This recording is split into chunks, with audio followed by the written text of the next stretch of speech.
Hello, my name is Paul and welcome back to my channel. I love reading movie reviews, talking about movies, looking at letterboxd movie ratings, but sometimes I don't agree with the ratings that I see and I kind of take it personally. For example, I see somebody rate like a movie that I hate, a 5 out of 10, and I'm like, how dare you, blah, blah, blah, like that. And I know movies are meant to be subjective and everybody has taste, but sometimes I'm like, that is not a 5 out of 5. And I become really snobby and it's not a good thing at all because people obviously are allowed to like what they want to like. I'm really bad with criticism of things that I just really love because I just take it personally. If someone goes to me and is like, hey, La La Land is like a really bad movie, or Paddington is stupid, it's for kids, I can't just take that as a criticism from the other person. I have to get it, I just have to be offended. I just have to be offended, and I get very offended, and then it haunts me for the entire day and week, and every time I try thinking of the movie, I'm like, remember that time John said that Paddington was for kids, and I watched the movie and I'm like, this isn't for kids, this is for kids, this is a serious movie, Paddington is a serious movie. I associate criticism from other people about movies and they make it really personal. It's not healthy. It's not healthy at all. But today I want to twist things around. I wanted to see what happens if I read really bad reviews of my favorite movies. How am I going to feel? And I can tell you right now, without even like thinking really far ahead or like looking at these reviews, I'm not going to be happy because I've done this before and I was not impressed when people talked bad about things that I like. So this is going to be fun. You're going to get to see me so annoyed and so angry. So I feel like let's just get on with it. Let's read awful reviews of movies that I just loved and try not get very angry, I guess. So here we have my letterboxd. Here's my diary. This is what I have been watching recently. If you can't tell, I've not been watching a lot of movies because time has not been great and it really upsets me, but let's not get into that. Let's go into sort by and pick rating highest first, and these are the movies that I rated very high in my diary, and I'm gonna pick a few of these and I'm gonna just read bad reviews of the movies that I really liked, and this is gonna be difficult. So let's brace myself. Okay, straight into Perfect Days. I love Perfect Days. If you know what happens in Perfect Days, if you know anything about the movie, you know that, well, basically actually nothing really happens in Perfect Days. So let's read the reviews. Okay, Grandad mode activated. How do I check like the bad reviews of this? I forget. Lowest first. Okay, prepare myself first. Let's focus and let's prepare myself.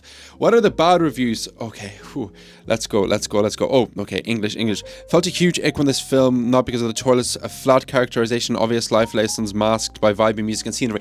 No, this movie, okay, we have so many like movies that just talk us through things and how like we're trying to find meaning in life and blah all this sort of stuff, but sometimes it's good because you can project your own thoughts and opinions onto a movie rather than the movie feeding you things. So every single person that watches Perfect Days is going to get a different experience and a different kind of like life lesson, as this stupid comment wants to say. It's a unique way, and like if you want a movie to just tell you like a good life lesson, go watch something that like directly tells you what to think. But the thing that I really love this movie, alongside the vibey music, which surely you should give it more than a half star for vibey music. Oh god, I just almost hit my camera. I'm getting really angry. I'm sorry. I forget what I was gonna say. Okay. So very relaxing and visually pleasing, but I found the repetitiveness of the routine is boring. That's the point. The point is that this is meant to feel realistic, that people can relate to this. That's the whole point of the routine, and the tiny little changes have the most impact on their lives, aka what happens in this movie. We have small little impacts that will stay with him forever, and he can associate those moments of music that are, oh, you are so ridiculous. Stop talking utter crap. Okay, what else? Let's get some English ones because I don't understand these comments. Okay, what else is this going to be saying? Okay, this movie's so boring it gave me, okay, listen. Maybe instead of just being so like, how about you just say that you just didn't really like this movie and maybe you didn't understand it, or people frustrate me. Lowest first. Let's read one more bad review of Perfect Days, even though I really did think that this movie was perfect because I gave this 5 stars. Okay, let's see here. Boring. Okay, on to the next movie. Let's see, what can I pick here that I really like that I feel like people are just going to give out about? Okay, let's do Monkey Man. I don't really know a lot about action movies. I very rarely watch action movies, so I feel like this is going to be a difficult one for me to defend, but I really love this. Like, I feel like there were so many like stereotypes to action movies, and Dev Patel just kind of like moved away from them. I hope I said his name correctly, but he moved away from those stereotypes and he just made a very unique and interesting story from a culture that's not really explored in like mainstream cinema. It was just great. So let's go lowest first. Let's see what we have here. Jordan Peele, sorry I love you, but this is wank. But what does that mean? What would I... John Wick... John Wick, if it just sucked, what does that mean? What, like, I remember watching John Wick, and I'm not even going to pretend that I remember a lot of it, but from what I do remember, the horrible rushing acting and the fact that John Wick is angry because somebody kidnapped his dog and he's going to go kill loads of people, that, compared to this, did we watch the same movie? What are you even talking about? Okay, Stinky. I feel like that's a little bit... you know what? Let's not even get into it. Identified as John Wick. Haha, funny. What does that even mean? Why do we have to do this thing where we have to compare action movies, for example? Not just action movies, but then within genres. Why can't we just be like, these movies are standalone and get more creative with our criticism? That's like me watching every movie and being like, nope, that's just not as good as Get Out. And the only common characteristic between the two movies is that they are both horror movies. Like, is that not just like a stupid way to think and like deal with movies? I don't understand people that think like that, because this makes no sense. Another one, woke John Wick. Okay, whatever. Bad. Good review. Love that. Movie was horrible. How? Okay, if you're gonna hate, but what makes it so... There were no monkeys. Was there not like a mask with a monkey? Okay, and one more. Let's see. Let's just scroll for another second. Let's see what we can get. Maybe something with a bit more substance. Okay. The greatest sin a movie can commit is being boring. And wow, was this boring. I genuinely think you watched the wrong movie, because this movie is in no way boring. Like, how do you find this boring? Even me, I do not like you. Like, I usually don't watch action movies. How is Monkey Man boring? The logic make it no sense. Okay, next movie. Let's pick something that I feel like people are just going to really hate on. Okay. Oh, I don't really know what to pick. Okay, let's just do Past Lives. Sure, I'm picking like all the really big names. I feel like I should pick something a little bit smaller, but let's do Past Lives. Ooh, I'm getting out of breath defending all of these movies. Sorry about my hair. Okay, let's go to low. Oh, how do you... Granddad mode activated. I don't know what I'm doing. Okay, sort by lowest first. Okay, I really love this movie, and there were not many movies last year that made me cry, but this movie made me extremely emotional and be sad. So this one is definitely gonna hurt. So what do we have here? Okay, themes: love, destiny, interconnection, growth, identity, and relationships. Past lives. Wait, what?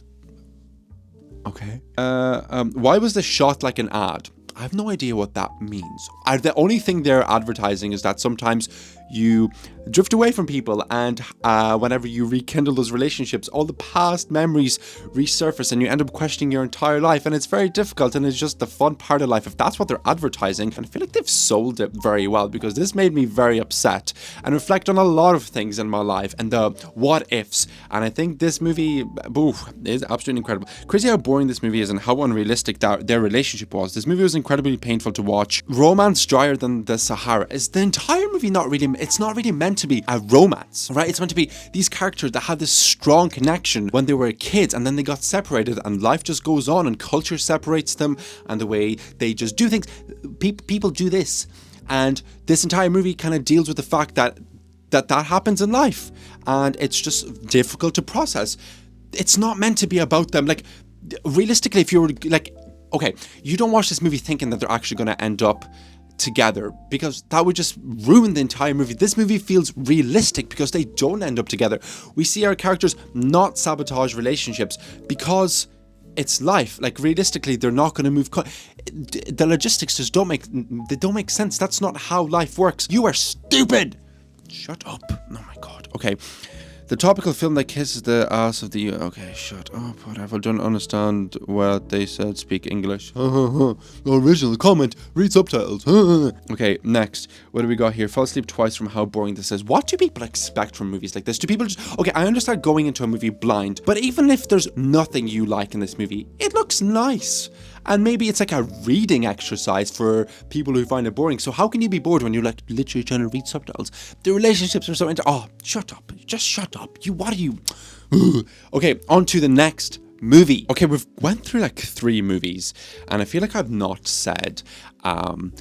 yeah, there's not a lot of movies we've gone through. Okay, Aloners. I loved this movie. I feel like this movie just dealt with grief, the process of grief, and modern loneliness in such a great and slow way. So I feel like a lot of the hatred for this movie is going to be like, this movie is so slow. This movie is really, really boring because people just want like really quick things. And that's not how this movie works. This movie's nice and slow. And the appeal of this movie for me was how realistic and honest, and the journey of recovery, how sincere and honest it felt. And I loved this movie so much. It made me feel like I was the one alone and bored. How I could predict that from a mile away. Just, the movie's not for you. It's like, surely if you're watching this for like 40 minutes and you realize like how this is going to work, you see the pace, that it's super slow, you're just gonna turn it off. Why do you keep watching? I don't really know. Okay, my eyes glazed over, could have cut an hour from it. No, the entire thing with this movie is that the process is, it's kind of like Perfect Days. Like, it's just the process of life, except this movie focuses on the process of grief and overcoming loneliness, and like surrounding yourself by things to distract you. And the process of this is so cathartic whenever you watch it on the screen, and it's just so beautiful. I get the movie, but it didn't deliver. Well, I'm sorry, you just don't get the movie. It was mediocre at best. I didn't enjoy it much, seemed repetitive and pointless. Maybe it didn't hit me as hard as it should have, but it was meh. Surely a meh is worth more than 1 star. I feel like the hell was her problem? Oh, just breathe. Okay, on to the next movie. This is my review, by the way, if you want to pause and read my review of Loners. Okay, on to the next movie. Okay, Stop Making Sense. How can you hate on this great... Stop focusing on fucking The Shining. Okay, so this movie is the most fun you could literally ever have watching a movie. It is the best live concert. It is just the best time you can have with a movie. How can there be negatives for such a beautiful masterpiece? Embarrassing cover of Okay. People actually went to see this. Okay. Didn't like the music. Okay, that's kind of fair. Overrated. That's fun. Stop focusing on Chuck Nichols. Okay. I've never rated a movie as a joke until today. I don't actually think deserves a 1 out of 10. I did not know what to rate the movie without it be funny, blah, blah, blah, blah, blah. Stop making me watch this. Okay, more original. Bored. Okay, more original comments. Okay. Why did I watch this? To have fun? Are you just a boring person? Do you not like having fun? This is like literally... How? I was watching this on the couch and I was literally dancing laying down. I never do this. This is like... Cillian Murphy looks a little bit different here. Okay, I'll give you that one. That was quite funny. How to recommend going to real concerts, not filmed re-recording movies. Oh, you're original. Oh, don't watch it on the screen. Go to a real concert. Bro, let's go, don't watch the concert on the TV. Go watch Talking Heads from the 80s in person in real life in 2024. That's a good idea. Yeah? Okay, come on. Last one. Okay. It was so boring. Maybe if I knew the artist, I would appreciate the movie more, but it was just a concert film with no plot. If there were... Is that not what a live concert is? That it's just a live concert on a screen and you watch it and have a good time? Okay, whatever. Okay, I guess you're stupid. It's fine. Okay, whatever. That didn't even record. Everything is breaking on me. Nothing is working. Basically, I read a review there for Lilia Forever saying it's traumatizing, and it didn't even record, so I'm sorry. Everything is breaking. I feel like that's a sign for me to go cool down and breathe, because I'm getting too frustrated with this thing, because I just can't take criticism, I guess. I want to do this again with even more movies, because I feel like I only covered like 5 or 6 movies. But if you like watching me get angry, let me know and I'll make more of these, because it's actually really fun, despite me being really annoyed. But I feel like that's everything I have to say. Thank you so much for watching, and I will see you in the next video. Goodbye. Bye.